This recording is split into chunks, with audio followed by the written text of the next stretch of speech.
What is love? And why do we love these sports teams so much? Get that stuff out of here. It's Southwest Bias.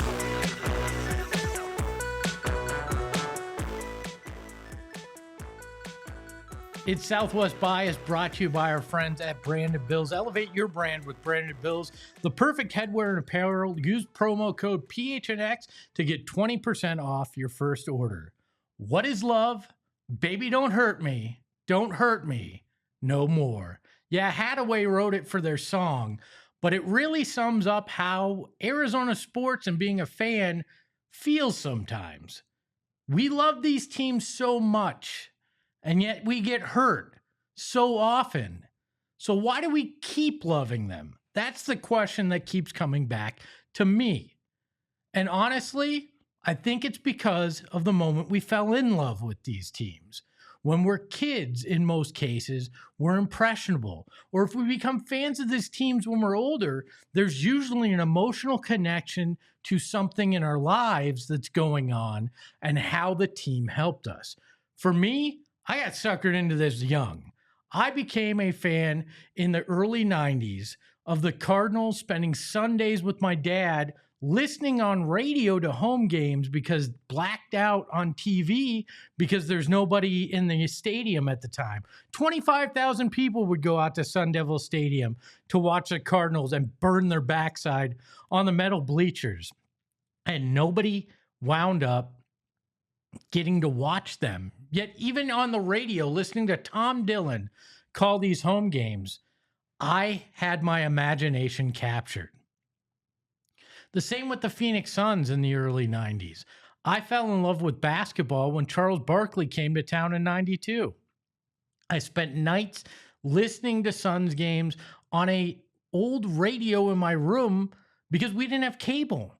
I watched the road games on a little black and white television that I had in my room because my parents weren't all that interested in watching it, at night. So I would sit there myself, and Al McCoy and Cotton Fitzsimmons and the great broadcasters the Suns had over the years brought me into the fold and made me love it. Hockey, when it came to the Valley in 96, I became a big fan because my family from the East Coast bought season tickets, and I got to sit at the old America West Arena and watch Wayne Gretzky and Mario Lemieux and some of the greatest players in hockey history, along with Ronik, Kachuk, and Nikolai Habibulin playing in Phoenix, a place where hockey didn't make sense at the time, but I fell in love with the sport because it connected me to my mother and father who loved the sport from the East Coast.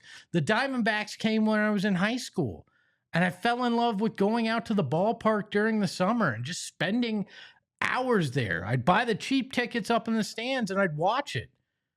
Only one time has it ever led to a championship, and that can be frustrating, especially as a Suns fan with the team having been here 55 plus seasons in the Valley with not getting to the top of the mountain. But when we get frustrated, when we get mad, when sometimes these sports ruin our mood, I think we need to go back and remember why we love them and why we fell in love with them in the first place. Because we want to feel like what we did when we first fell in love with it.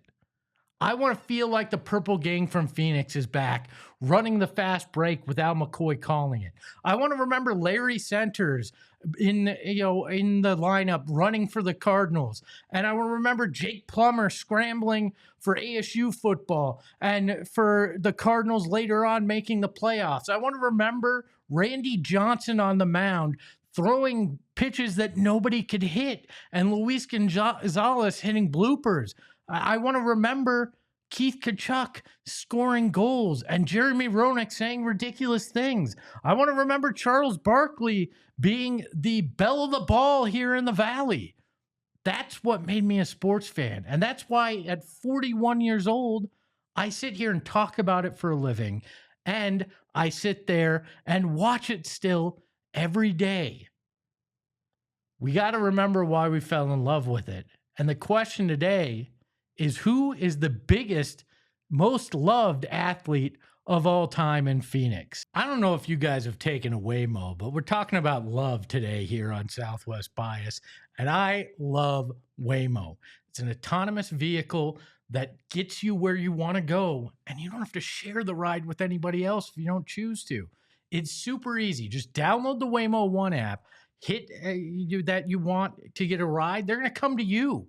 They're going to get there, and you're going to go where you want, when you want. It's just that simple. It is fantastic. I'm going to be using it to go out to spring training because you know what? I enjoy having a cold one, but I don't have to worry about how I'm getting home. So Waymo will get me there and take me home pretty much anywhere in the valley. And it's that easy. They have 150,000 trips per week that they take in San Francisco, Los Angeles, and Phoenix combined. And Waymo has over 40 million miles of real-world driving experience. That's enough to drive from the moon and back 80 times. Not that you could take a car there, but if you did the math, it actually works. So download that Waymo One app today and ride with no worries. Do it today, the Waymo One app, and ride today. Phoenix Raceway, if you have not been out there, it is one of the coolest venues in the Valley, and they have an amazing NASCAR race coming up. It's the Shriner Children's 500 out at Phoenix Raceway, March 7th through the 9th. It is an event that you will not want to miss.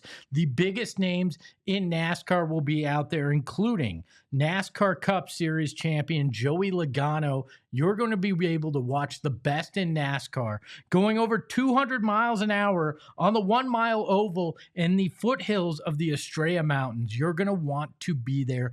I got a chance to go out last year to this race, and it is something spectacular. I even got to ride in a pace car and go 100 miles an hour in this oval, and I have no idea how these guys go at 200 miles an hour. It is a mind-blowing experience, and so is watching the race from the grandstand. So head out there for the Shriners Children's 500 at Phoenix Raceway, March 7th through the 9th. Get your tickets at phoenixraceway.com. All right. I told you what I think about when it comes to love and Arizona sports, but I had to bring in the guru of love, a man who knows so much when it comes to Valley sports and the love and hate of it all.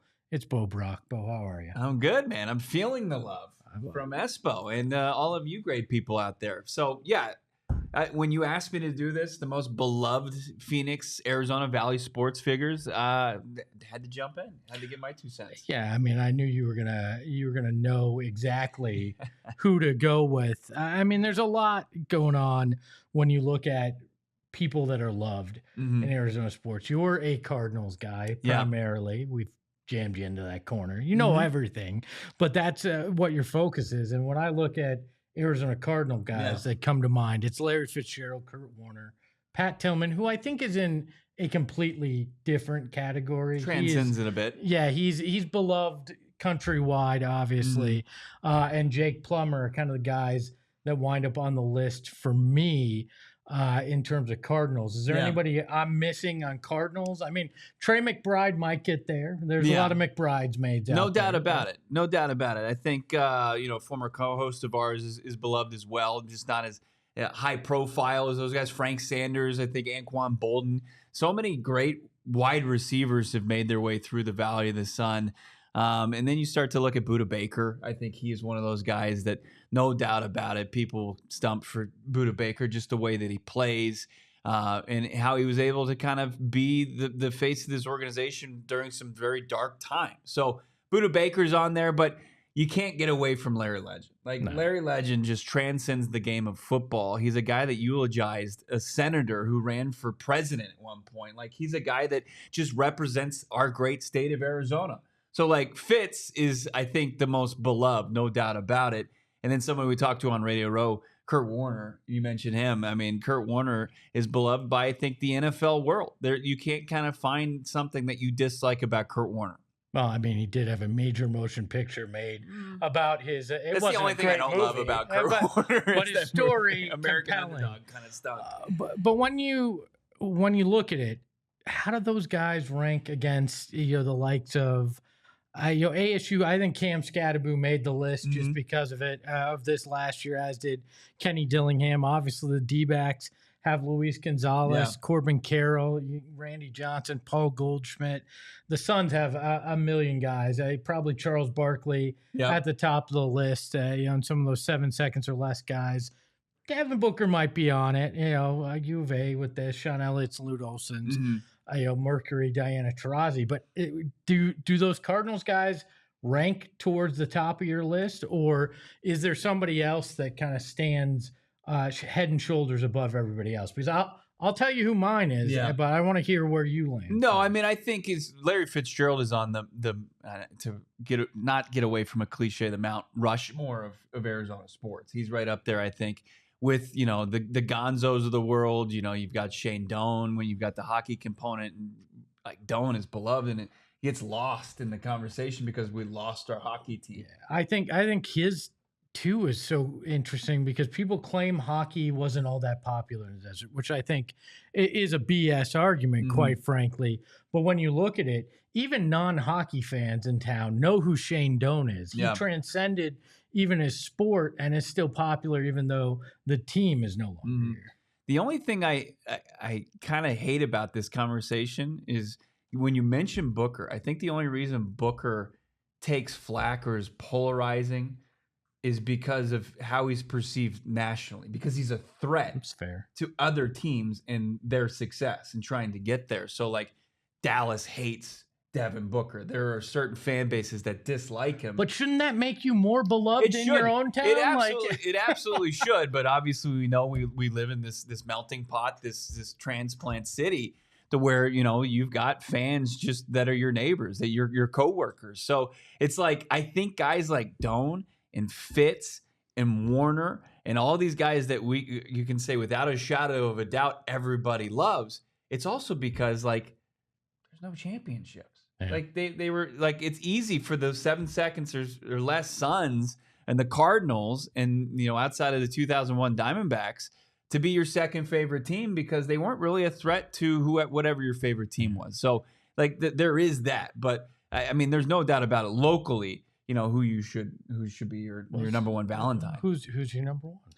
My number one. You can't say that it's obvious and then not give me No, a I mean, one. I think Fitz is my number one. Is it? I can't get away from that. If I'm looking at the Phoenix Suns just because of what when I moved to the Valley, when I fell in love with that team, Steve Nash, he was, obviously he's a very quiet guy, but what he was able to do, win back-to-back MVPs, give me Steve Nash, even though like there was so much heartbreak in the playoffs with those teams.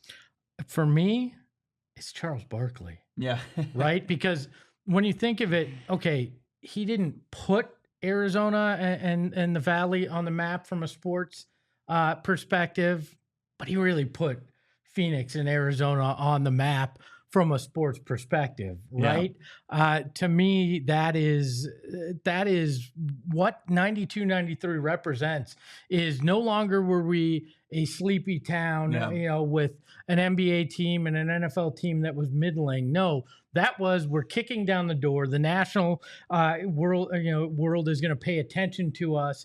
And Charles Barkley became so beloved. I mean, there was almost 300,000 people that went out in June in the heat to celebrate finishing second in the NBA. They had a freaking parade that Charles Barkley was mobbed in the car because he was so popular. I don't know that we'll ever have somebody reach that level again. It's cult status, and to this day, he's still beloved by many. I mean, is it because of that? Does that add to his lore, like because of the success that he's found as in a broadcasting career? Well, I mean, it certainly makes it where he's not forgotten because he's constantly in your face and still says outlandish things, but that's part of it, right? There has to be a myth of a guy sometimes with most beloved, and he has that and stays with it. I think Kenny Dillingham can get there. He is, he's on the fast track to being a beloved figure here. You're getting so choked up about Kenny Dillingham. I am. Yeah, there was another Suns guy,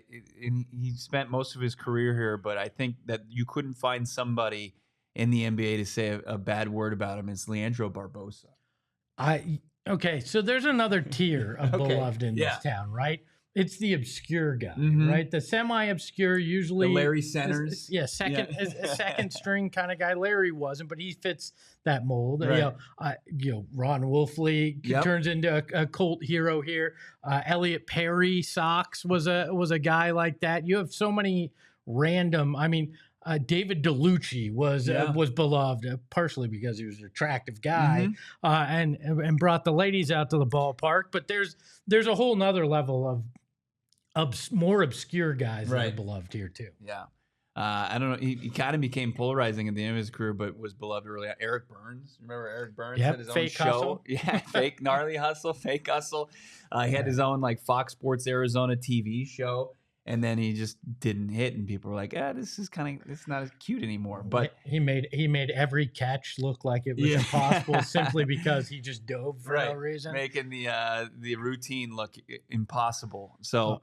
But yeah, I mean, we have been pretty blessed though to have some characters throughout all this, even though we're lacking the rings and the trophies. One guy you have to give credit to, and certainly in Tucson probably falls in the most beloved, is Lute Olson, who did have the championship. Really did turn that city into one of the blue bloods in college basketball. I think you got to give him credit, and I think that if Kenny Dillingham stays, he could get there in terms of ASU as well. As far as the coaching ranks, I mean, Bruce Arians, even though Ken Wisenhunt was the coach to get him to the Super Bowl, and at one point with under 5 minutes left to play, they were leading that game. But Bruce Arians, I think, really kind of transformed this into a legitimate football town. Like, he's the personality. He opened up his press conference, his introductory press conference, saying he's 60 and he's sexy. No risk it, no biscuit. The BA-isms are still here in the Valley when you're talking Cardinals football, and Bruce Arians left an imprint and is beloved. There's no even with him just kind of retiring before really them getting to where they wanted to go. People have a soft spot in their heart for Bruce Arians. Well, and there aren't many coaches that have a post-game party right in the trunk of their car, too. So you gotta love that as well. I think Paul Westphal, from a Suns perspective, both as a player and a coach, kind of makes that list. But I think we came down to the two guys that are likely 1A and 1B, if you will, and Larry Fitzgerald and Charles Barkley. And the funny thing to me is it's for completely different reasons. Larry wasn't the brash guy. He handed the ball to the ref. No bar fights. Yeah, no. I mean, can you really remember a quote from Larry Fitzgerald from over the years? There's nothing that directly stands out, but is beloved nonetheless. And Charles Barkley, the polar opposite. He was only here 4 years, but you remember the circus that came to town and the success and the craziness that came along with it. So it's funny to me that those two guys wound up at the top of the list for just completely different reasons. I always loved the Charles Barkley quote where he was asked if he had any regrets as far as getting in a bar fight. And he said his only regret was he didn't throw this unfortunate guy out the bar window from the second floor. Yep. I mean, he had so many of those kind of quotes, and I think that's a big part of why he's so loved. Well, you know what? We love that you were here with us. We love the fact that our friends at Brandon Bills presented this episode of Southwest Bias. He's Bo Brock. I'm Espo, and we'll talk to you next time.